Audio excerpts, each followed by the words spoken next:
सगळ्यांना असं वाटलं होतं की सुनेत्रा पवारांनी जेव्हा महाराष्ट्राच्या उपमुख्यमंत्रीपदाची शपथ घेतली तेव्हा त्यांनी आपल्या राज्यसभा खासदारकीचा राजीनामा दिला होता किंवा राज्यसभा खासदारकीचा राजीनामा देऊनच त्यांनी उपमुख्यमंत्री पदाची शपथ घेतली होती. तशा प्रकारच्या बातम्यासुद्धा त्यावेळेस खूपच प्रसिद्ध झाल्या होत्या. पण हे सगळंच खोटं होतं हे काल सगळ्यांना कळलं. किंबहुना सुनेत्रा पवारांनी केलेलं राजकारण काल सगळ्या महाराष्ट्राला समजलं. अजितदादांचं निधन झाल्यानंतर सुनेत्रा पवारांनी उपमुख्यमंत्री पदाची शपथ घेतली. त्यावेळेस सुनेत्रा पवार हे सगळं सांभाळू शकतील की नाही अशा प्रकारची चर्चा सगळीकडे होती.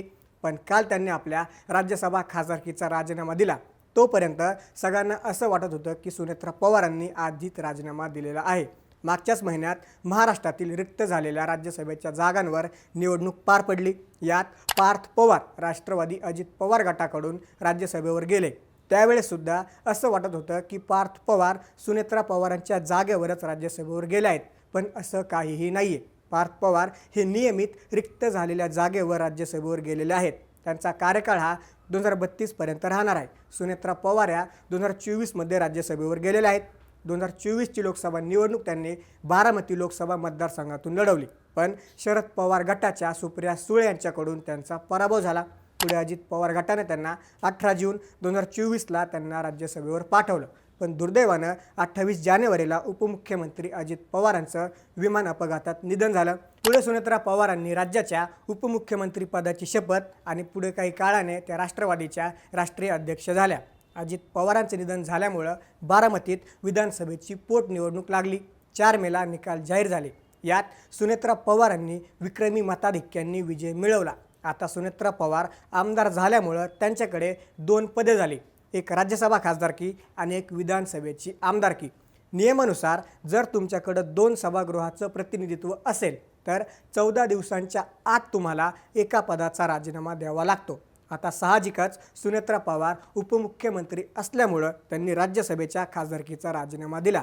आता सर्वात विशेष म्हणजे राष्ट्रवादीचा अजून एक खासदार आता राज्यसभेवर जाणार आहे. याआधीच प्रफुल्ल पटेल, पार्थ पवार आणि नितीन पाटील हे राज्यसभेवर राष्ट्रवादीचे खासदार आहेत. पण आता या रिक्त झालेल्या राज्यसभेच्या जागेवर राष्ट्रवादीत अनेक बडे नेते इच्छुक आहेत.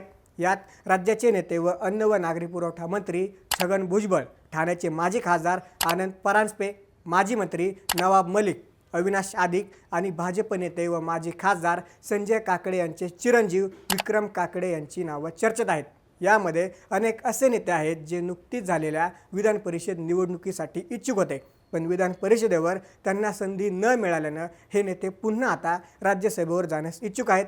पण सुनेत्रा पवार, सुनील तटकरे आणि प्रफुल्ल पटेल नक्की कोणाला राज्यसभेवर संधी देतील की जशा प्रकारे विधान परिषदेवर मोठमोठ्या नेत्यांना बाजूला सारून नव्या नेतृत्वाला संधी दिली तशा प्रकारचं काय धक्कातंत्र वापरतील? या नेत्यांचा नक्की राजकीय इतिहास काय सांगतो हे सगळं आपण या व्हिडिओच्या माध्यमातून जाणून घेण्याचा प्रयत्न करणार आहोत. नमस्कार, मी महेश आणि तुम्ही पाहताय थोडक्यात. सर्वात आधी आपण चर्चा करूया छगन भुजबळ यांच्याबद्दल. महाराष्ट्राच्या राजकारणातील एक झंझावाती व्यक्तिमत्व आणि ओबीसी समाजाचा बुलंद आवाज म्हणून छगन भुजबळ यांची ओळख आहे. शिवसेनेतून आपल्या राजकीय कारकिर्दीची सुरुवात करणाऱ्या छगन भुजबळांनी नगरसेवक, महापौर, आमदार आणि राज्याचे उपमुख्यमंत्रीपद भूषवलेलं आहे. सध्या ते राज्याचे अन्न व नागरी पुरवठा मंत्री आहेत. छगन भुजबळ यांची प्रदीर्घ राजकीय संसद पाहता त्यांना दिल्लीत पाठवून राष्ट्रीय राजकारणात मोठी जबाबदारी दिली जाऊ शकते अशा प्रकारची चर्चा आहे. विशेषतः ओबीसी राजकारणात त्यांचा असलेला दबदबा राष्ट्रवादीसाठी नेहमीच फायद्याचा ठरलेला आहे. त्यामुळं भुजबळ कुटुंबातील कोणा सदस्याला किंवा स्वतः छगन भुजबळ यांना राज्यसभेची संधी मिळते का हे पाहणं महत्त्वाचं ठरेल. तसेच सुनेत्रा पवार जेव्हा 2024ला राज्यसभेवर गेल्या होत्या तेव्हा याच जागेवर छगन भुजबळ इच्छुक होते. राज्यातील राजकारणाऐवजी त्यांना दिल्लीत जाण्याची इच्छा होती. पुढे 2024ला राष्ट्रवादी पुन्हा सत्तेत आल्यावर त्यांना मंत्रिपद मिळालं नव्हतं. पण धनंजय मुंडेंचा राजीनामा झाल्यानंतर त्यांना मंत्रिपद मिळालं. दुसरं नाव आहे ठाण्याचे माजी खासदार आनंद परांजपे यांचं. ठाण्यासारख्या महत्त्वाच्या शहरात राष्ट्रवादीचं अस्तित्व टिकवून ठेवण्यात आनंद परांजपे यांचा मोठा वाटा आहे. त्यांनी यापूर्वी लोकसभेत ठाण्याचं प्रतिनिधित्व केलेलं आहे. संयमी आणि अभ्यासू नेते म्हणून त्यांची पक्षात ओळख आहे. मध्यंतरींच्या काळात त्यांनी पक्षाच्या संघटनात्मक बांधणीत महत्त्वाची भूमिका बजावलेली आहे. विधान परिषदेच्या वेळीही त्यांचं नाव चर्चेत होतं, मात्र तेव्हा त्यांची संधी हुकली. आता राज्यसभेच्या माध्यमातून त्यांना संसदेत पाठवून ठाणे आणि पालघर पट्ट्यात पक्षाची ताकद वाढवण्याचा प्रयत्न नेतृत्व करू शकते. विधान परिषदेसाठी ते इच्छुक होते, मात्र त्यांच्याऐवजी मुंबईतून जिशान सिद्दीकी यांना संधी मिळाली. या शर्यतीत तिसरं महत्त्वाचं नाव म्हणजे माजी मंत्री नवाब मलिक. नवाब मलिक हे राष्ट्रवादी काँग्रेसचे अत्यंत आक्रमक आणि अनुभवी नेते मानले जातात. मुंबईच्या राजकारणात आणि विशेषतः अल्पसंख्याक समाजात त्यांची पकड मजबूत आहे. त्यांनी अनेक वर्ष मंत्रिपद भूषवलेलं असून पक्षाची बाजू मांडण्यात ते नेहमीच अग्रेसर असतात. कायदेशीर लढाई आणि राजकीय संघर्षातून बाहेर पडल्यानंतर मलिक पुन्हा एकदा सक्रिय झालेले आहेत. मुंबईतील रिक्त असलेलं अध्यक्षपद आणि आता राज्यसभेची जागा या दोन्ही ठिकाणी मलिक किंवा त्यांच्या कुटुंबातील सदस्याचा विचार होऊ शकतो. नवाब मलिक हे अनेक वेळा आमदार झालेले आहेत, मात्र 2024च्या विधानसभा निवडणुकीत त्यांचा पराभव झाला. मात्र त्यांची मुलगी सना मलिक हे आमदार म्हणून निवडून आलेल्या आहेत. पण नुकत्याच झालेल्या विधान परिषदेवर मुंबईतून जिशान सिद्दीकी यांना संधी मिळाल्यानं सुनेत्रा पवार पुन्हा मुंबईतून राज्यसभा उमेदवार देतील की नाही याबाबत साशंकता आहे. त्यानंतर नाव येतं ते म्हणजे अविनाश आदिक यांचं. सहकार आणि राजकारणाचे जुने जाणते घराणं म्हणून आदिक कुटुंबाची ओळख आहे. अविनाश आदिक यांनी यापूर्वी पक्षाच्या विविध जबाबदाऱ्या पार पाडलेल्या आहेत. पश्चिम महाराष्ट्रातील राजकीय समीकरणे आणि राष्ट्रवादीचा जुना विचार लक्षात घेता आदिक यांना संधी देऊन अहिल्यानगर जिल्ह्यातील पक्षाची पकड अधिक मजबूत करण्याचा विचार पक्षश्रेष्ठी करू शकतात. या यादीतील 5 नाव म्हणजे विक्रम काकडे. भाजपचे माजी खासदार संजय काकडे यांचे चिरंजीव म्हणून त्यांची ओळख असली तरी गेल्या काही काळापासून काकडे गटाची राष्ट्रवादीशी जवळलेली जवळीक सर्वांनाच ठाऊक आहे.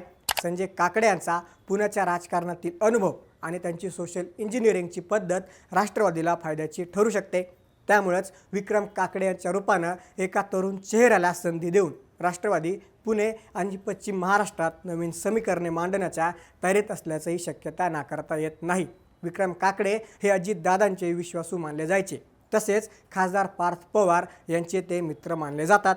नुकत्याच झालेल्या विधान परिषद निवडणुकीसाठी त्यांचं नाव चर्चेत होतं. आता त्यांना राज्यसभा मिळणार का याची चर्चा सध्या पुण्यामध्ये रंगलेली आहे. सध्या राष्ट्रवादी काँग्रेसचे राज्यसभेत एकूण 3 खासदार आहेत. यामध्ये अनुभवी नेते प्रफुल्ल पटेल यांचा समावेश आहे, ज्यांचा कार्यकाळ 2030 पर्यंत असणार आहे.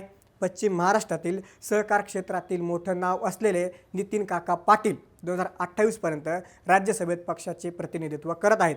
तर गेल्या महिन्यात झालेल्या निवडणुकीत पार्थ पवार हे राज्यसभेवर निवडून गेले असून त्यांचा कार्यकाळ 2032 पर्यंत असणार आहे.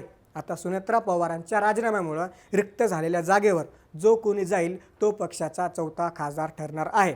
नुकत्याच झालेल्या राज्यसभा निवडणुकीत महाराष्ट्रातून 7 खासदारांची निवड झालेली आहे. आता राष्ट्रवादीचा अजून एक खासदार राज्यसभेवर जाणार आहे.